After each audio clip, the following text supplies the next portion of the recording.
Hello,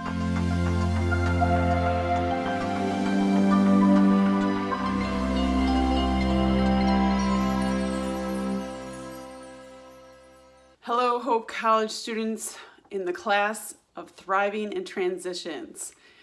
My name is Shandy Longcore, and I'm the founder of Embracing Imperfections. I share my childhood suicide attempt story in hopes to help others, and I like to share what would have helped me and what did help me in living this thing we call life, right? I also really enjoy challenging everyone with what I feel are God's takeaways for me or insights for me that I've learned throughout my life and by surviving basically near-death experience. And I'm here with you today really out of happenstance. A couple things came together. I first met your professor at MVP in Holland during my time there. I used to be the director of the Holland facility. So I knew him and his wife from there. And I just, it's kind of like a God thing that he and I ended up connecting again. I was a guest speaker for a really neat group called the Fellowship of Christian Athletes, and he was in attendance. But those are kind of the bookends of our connections. In the middle, something really powerful happened in my life, and I'm going to start with that story, and then I'm going to kind of dive into go back in time into my story for you all. But Tim and I were at a conference together where I believe he was in attendance at this particular speaker. If not, I see that he had you all read the book by John O'Leary called On Fire. And I'm here to tell you, like, that fired me up. And I hope that book and reading that book fired you up. And if you actually didn't read it or found some cliff notes, you have to pause your life and read that book. This speaker, when I heard him live, changed my life. And I don't think it was specifically him as much as I think it was God speaking through him. See, I don't know about you all, but when I'm in prayer, I do a lot of talking to the big guy above. And sometimes I feel like I'm kind of waiting for him to talk to me. And I might not always hear anything. Maybe you can relate to that. Maybe not. Maybe he's talking your ear off. I don't know. But when I was at this conference, it was different. I was supposed to be exactly where I was in exactly the seat I was in, listening to John O'Leary. See, a lot of his story has parallels to mine, but he was sharing his story and I was hiding mine. And lo and behold, he takes you through his story. If you're not familiar, again, you have to read the book.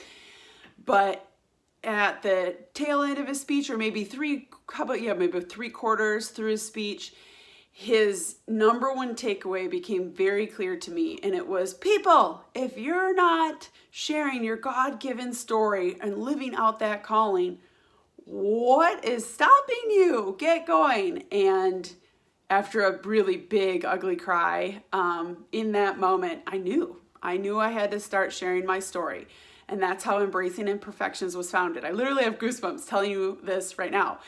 And then kind of full circle, I'm reading through your syllabus, getting ready for this little talk today. And I see that, yeah, you had to read the book. I love that part. But I also see this quote by Toby Mac. Your story could be the key that unlocks someone else's prison. Don't be afraid to share it. I love that. I love that. Okay, so that's a little backstory on how I arrived to talking to you all today. So my story, I like to start with the quirky things about me. And if we were in person, I would ask you to share some of yours as well. And I'll just have to kind of go for it today. I have 9 toes. It's a true story. It was the result of melanoma. I can clap with one hand. Another true story. Go ahead and try it. Try clapping with one hand. Do you hear that? Yeah. I'm goofy, right? Okay. Some crazy things have happened in my life in terms of I've been mugged. I accidentally started a forest fire. And I'm blessed to be able to say that I was a part of a team of people that saved not one, but the lives of 2 men while they were working out in one of our facilities. It's just crazy. And I think most could say their life shouldn't get any more dramatic than that. But for me, it did. And today, at the risk of startling you, I'm going to share with you my story, my childhood suicide attempt story, and God's takeaway, learning points for me from that. And actually, the story is not actually what I want you to take away. It really ends up being those bullet points, right? All right, to set the stage, let me go back to my childhood a little bit. I'm from a small town east of Traverse City called Kalkaska. If you've been up there, you would probably know my little town by the 2 stoplights and the big fish in the middle of it, okay? And I loved my childhood when I look back at it. My dad was the jack of all trades who started out as a teacher, then he owned the town hardware store, and he eventually returned back to teaching where he retired from. My mom, Sheila, she was a go-getter. She was that leader. She was working her way up into management at the local hospital with her background being in nursing. Small town, right? And it was good. My childhood would involve going in the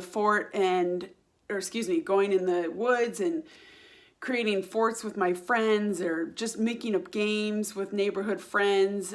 We would travel throughout the United States because my parents owned an Ace Hardware store, so we would travel. That was awesome. And in general, I look back at as being a good childhood. But something kind of was wrong. And if we were in person, I would show you some pictures of me as a kiddo, and you would see the smile on my face. And what that smile didn't tell you was that inside I was struggling.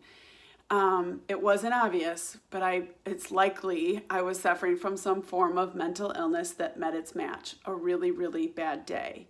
The other things that were going on in my mind, and I'm a big person when it comes to like talking about love languages. The Chapmans put out a really great book on that. I didn't feel loved, even though of course I was loved, right? And I didn't feel pretty.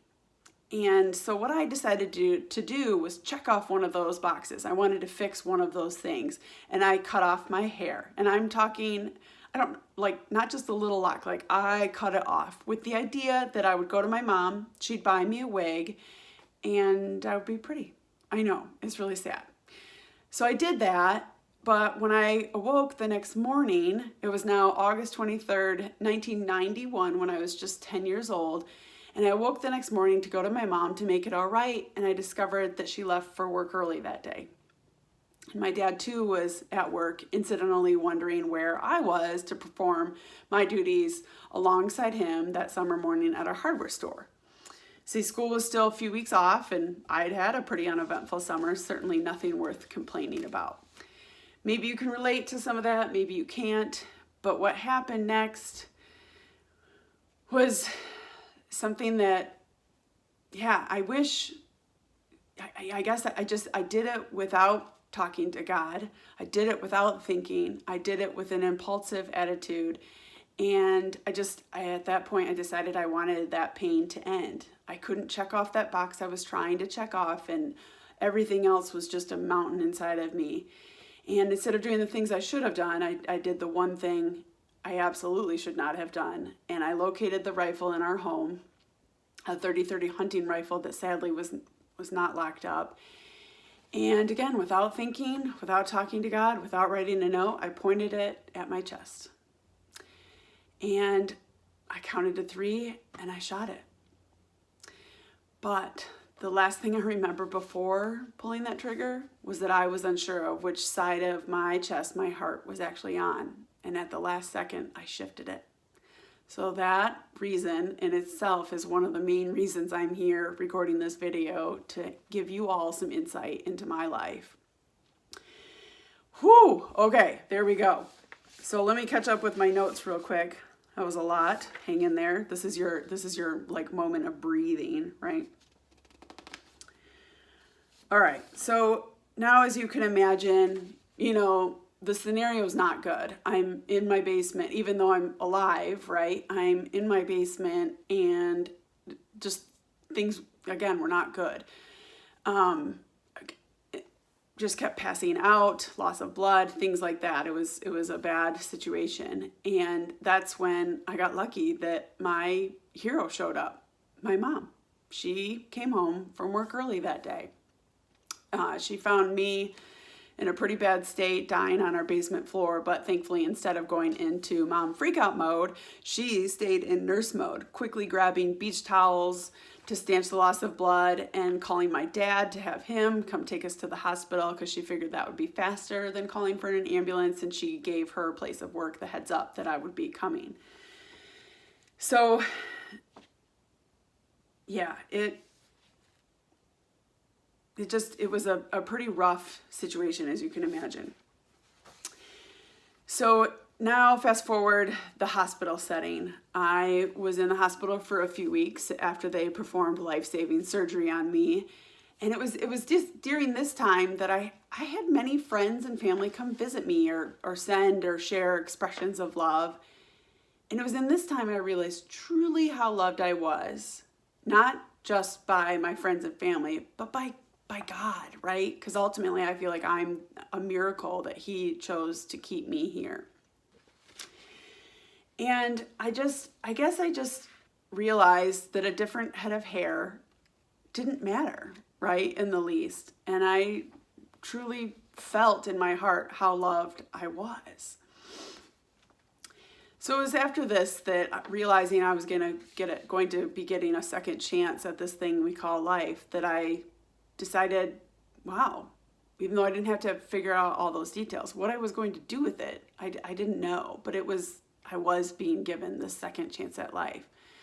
And so now come the bullet points of what God has laid on my heart and what I hope are some takeaways for you today. And it seems like it's pretty, my story and my reflections throughout my life and what I feel God has placed on my heart to share with others is a pretty good parallel to what you're going through this class, even though ultimately I'm really bummed for you all that you don't get to go on your, I think it was Alaska that you were all going to. I'm bummed that you didn't get to have that experience, but I saw some things in that syllabus that I hope you're still taking advantage of. And the most challenging one that I saw was that hour with God and just you, and journaling or being in nature and music and no interruptions. And during this time of crazy pandemic, I hope you're doing that. See, I think this is something we're being given, a gift, even though it doesn't feel like it, to literally grow closer to Him. So no, you're not in Alaska, you're probably in your homes, but I hope you're taking advantage of that time, because it's moments like that that have helped me in my life be reflective and have a different, change the path of where I wanted to go next. Because I think by now you all know life is not full of just roses and easy roads and paths that are obvious. I think we all know that it's going to be bumpy at times. But I think what God wants is, instead of us to go like this way with the road, of just going this way to Him, maybe He's teaching us to be patient. Maybe He's leading us somewhere and we're not listening. So back to your syllabus, I really hope you're taking that time, that hour a day for however long, and lean into Him and just see what happens. It can be so powerful. So when I lean into God and I reflect throughout my life, what are my learning points? The first one is mental health. I have to take care of this, this body and this mind and these emotions, what God has given me in a good way. So mental health, I take the time to get out in nature, right? Or exercise, be in time with God, like spend that time journaling. That's a pretty powerful tool. So mental health strategies is definitely one takeaway. And then also the stigma, by the way, this is just kind of a key side point. The stigma that surrounds mental health it's getting better, but we need to keep going. And I hope that when I speak that I'm a good example of that, like lowering those walls and realizing that many times someone, like I did as a kid, a smile in the pictures, even though I had a storm brewing inside of me, that we respect and understand that many times it is truly a chemical imbalance, which is in my mind, no different. You would go to the doctor for a broken arm. Well, let's go to the doctor for a chemical imbalance, right? And if you're hearing me today and you're in a moment where maybe you can't ever get out of bed, right? Or your friend can't, it's definitely time to seek some help, right? And just being a mental health advocate, I think it's important for me to point out that there are resources, even if you don't have a counselor already, in your arsenal. There, you can text 741-741, or you can call the suicide prevention hotline to receive help. Okay, that's my little sidebar of tearing down the stigma that surrounds mental health, right? Many times it truly is a chemical imbalance. You didn't do anything to make that happen, even though maybe you were trying some of those self-care things. Maybe you're one of those people that struggle with it anyway. That's okay. Just, it's your thing in life. It's just one of those things you can't ignore it, right? Just like you wouldn't ignore the broken arm. Okay, another takeaway for me throughout my life and what has helped me, and I think we've started to go down that road a little bit when talking about journaling and being with God, is talking and praying. Yeah, the idea that we hold in so much is counterproductive, right? I hope throughout this pandemic you've grown closer to a friend. And if you haven't, or a family member, if you haven't, I think it's a good time to challenge you to open up, because if you don't start talking or allow for, a safe space for that to happen with someone, it can catch up to you. Even introverts in this world need time to just vent something, right? So talking. Okay. All right. Millisecond. I like this takeaway because it's somewhat pure logic for people when it comes to mental health. See, I literally went from wanting to die, aka wanting the pain to end, okay, to groveling for my life. And it was in just like that, in a millisecond. So I want to challenge you all that you can get through that millisecond. I've talked with people who have jumped from bridges. They're the same way. They wanted the pain to end. They did it, and they were like, "Whoa, no, stop!" But it was too late. One of them is a paraplegic, and the other one is very blessed to have full function of their body. But it's the idea that you can get through that millisecond. And another one is just the power of one. You can check out my YouTube video. I've got some fun stuff on there about that as well. But in my life, I had many people check on me or invest in me or mentor me or just kind of take me under their wing, for sure. Teachers, coaches, family members, and my parents too. They had to shift a little bit of how they communicated their love to me. Again, back to the love languages. But, I feel like sometimes we lose that, right? The power of one. And you might still be at a stage in your life where you feel like you're in a sponge stage where you're taking in things from other people. But I'm here to challenge you to not forget the power that you have, no matter how old you are, to invest in others. And maybe you've already feel like you're doing that, but I would reach out to God and just talk about that conversation of let him lead you with what your gifts are, right?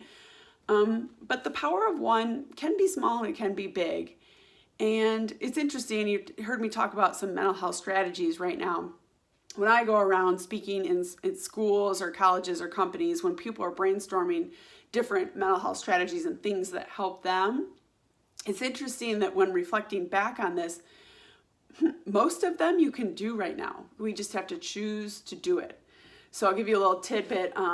Mel Robbins, she has a 5-second theory, and it's the idea that you have to count backwards from 5 to get you to do that thing. So it's either getting out of bed, you start at 5, you count backwards, and when you hit that 1, you gotta go. You gotta do it. You have to do that thing, right? So same for working out and things like that. Okay, so the power of one. For me, I dove into exercise and sports and meditation and faith. Those have been really big things for me. Again, when things go wrong, we lean into God. Don't forget to do that when things go right, because you never know what he's trying to lay on your heart. I love a Joyce Meyer, I have it right behind the phone, so if that looked awkward for a minute, that's why. I love this Joyce Meyer quote. It's, God has planted greatness in you. Let today be the beginning of a great adventure as you step into the gifts he's given you. I love that. Okay, so I guess I'll kind of start closing out our time together here. We've gone through quite a few things, like the idea of talking and praying, the idea that you can get through the millisecond, mental health strategies, and the power of one. Don't forget the power that you have, right? You are a child of God, and that comes with a beautiful power to help others. I love this verse, John 15:12. My command is this, love each other as I have loved you. Okay? I think we're almost there. I'll leave you with this kind of final message, and it's the idea that after everything happened when I was just 10 years old, I could have, caved into this idea or thrived with it. And it was the idea just of hope. I believe hope is inside of every one of us. I do. And even during a pandemic, right? I just want to encourage you all to just feel it. It's already inside of you. Let it drench you with its grace, right? And I feel that I'm here to tell you that you are loved, even if you don't feel it. And you are pretty or handsome, even if you don't think it, right? And that you are given this purpose. You just have to fight. If you don't feel you know it already, or maybe it's changing, fight to figure that out. I promise you, it will be worth the struggle. So again, I hope some of my life takeaways will help you all, or maybe you can reference them years from now. And I wish you all the best of luck as you graduate and figure out your next steps. Don't worry, it doesn't need to be perfect. I think it's just getting closer with God during this time. It'll all work out. Okay, take care, Hope College.